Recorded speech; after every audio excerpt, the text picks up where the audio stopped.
Welcome guys. Game of Thrones Season 8 is coming out next year and I'm really excited. The end of Season 7 left so many cliffhangers. I'm really excited to see how all of it gets resolved. As a side note, did you know that Game of Thrones is still the most pirated TV series of all time? Of course, while I'm not advocating piracy, that kind of information just shows you how popular Game of Thrones is.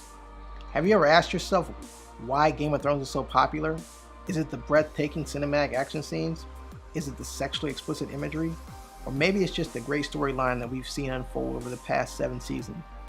But what if I told you the real reason why you enjoy Game of Thrones so much is because it's literally stitched inside of your DNA? If you could sum up the entire premise of Game of Thrones in one sentence, what would it be? Did you come up with the sentence? Try this one.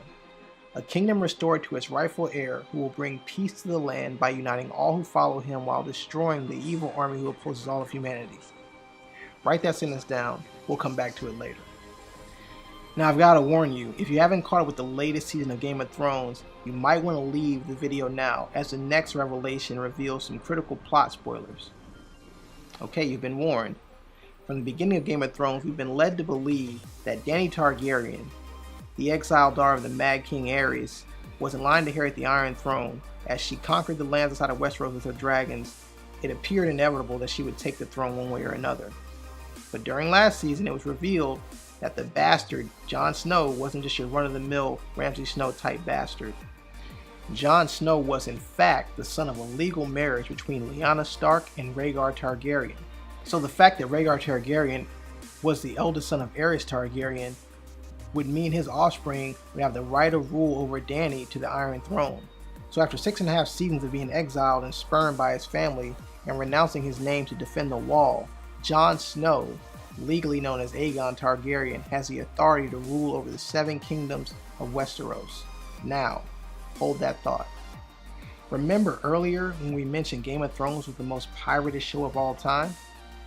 Do you know what the most printed and distributed book of all time is? Time's up. It's the Bible. Recent estimates have close to 5 billion copies printed and distributed. Question for you. If you could sum up the Bible in one sentence, what would that sentence be? Here's a hint. I told you to write it down earlier.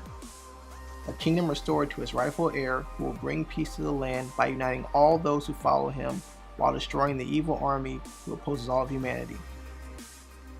I know. You think I'm saying the premise of Game of Thrones is based on the Bible. That's part of it, but more accurately, the reason why we like programming like Game of Thrones and the reason why programs like it exist is because literally it is part of who we are.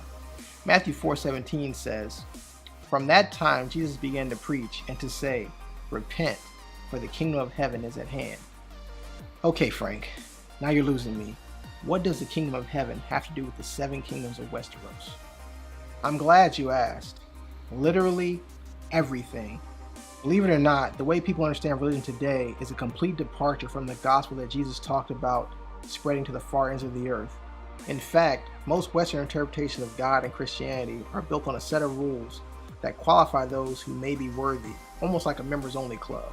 But the real purpose of God, or Jesus, coming to the earth and sacrificing himself was to allow us to enter the kingdom of heaven.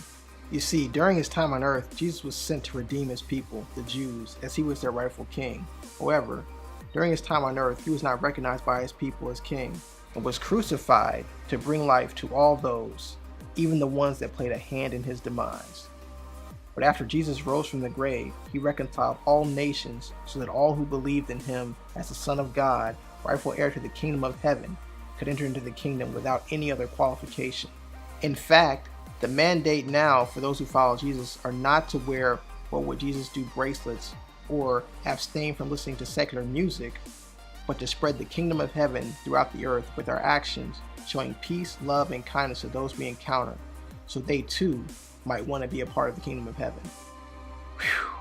Okay, so Jon Snow is Jesus?